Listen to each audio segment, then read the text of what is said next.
Alright.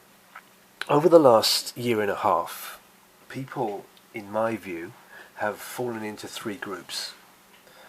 So I'm going to go through them. Group one is are the completely naive, the ignoramuses. They don't have a clue about what's going on. They don't know what the media is. They don't know what the whole military-industrial complex is. They don't know, and they don't want to know. They don't care.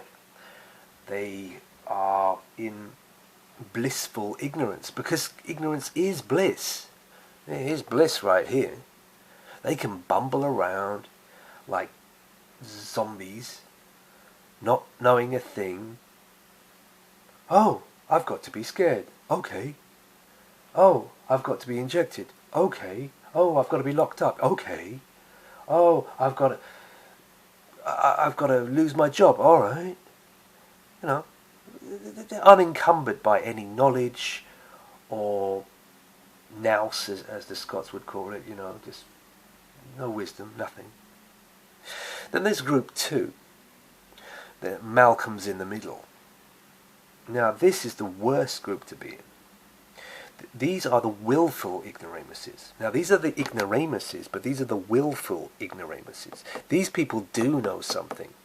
Oh, but they choose to ignore it.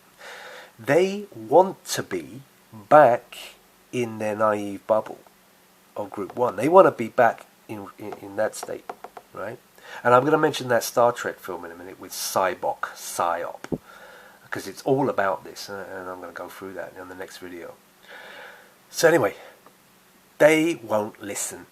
They are suffering from cognitive dissonance in a very big way, and they are the people who have suffered from various psychological conditions such as depression during this. Only this group, the willful ignoramuses, because they're experiencing cognitive stress, which is, of course, cognitive dissonance, right? But they're choosing the path, what they think that is the path of least resistance, to just go along with everything, whatever, try and be group one. Look at the word ignoramus. You've got ignoramuses and willful ignoramuses. Look at the core of the word. Ignore.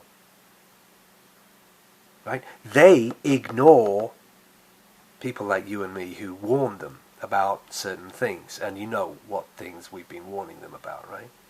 They'll just ignore you. They're ignoramuses, and they're willful ignoramuses. But these people are the ones most prone to suicide as well, because of the cognitive dissonance and the depression and all that. Now we get to group three. That's us. That's the people who describe themselves as awake. We know what's going on. We know what the media is. We know who owns the Western world. We know what they're up to. We know that the people who own the Western world don't give a damn about anyone but themselves, their own ethnic group, and they are waging constant war against everybody else as usual. And you know who they are, because I'm always on about it, but I won't mention it for the sake of this video and more strikes. So these people, us, we still are affected in terms of we are frustrated and angry at living in a world full of ignoramuses and willful ignoramuses. It's annoying as hell. So we're still suffering, but in a different way. We're not going to suffer from depression. We're not going to, there's no suicides amongst this group. No way, because we just see past it all. We know it's all a load of bollocks. Anyway, there's your three groups. And I'm going to now relate that to that Star Trek film with Psyop, because that film's quite clever, and it's all about this.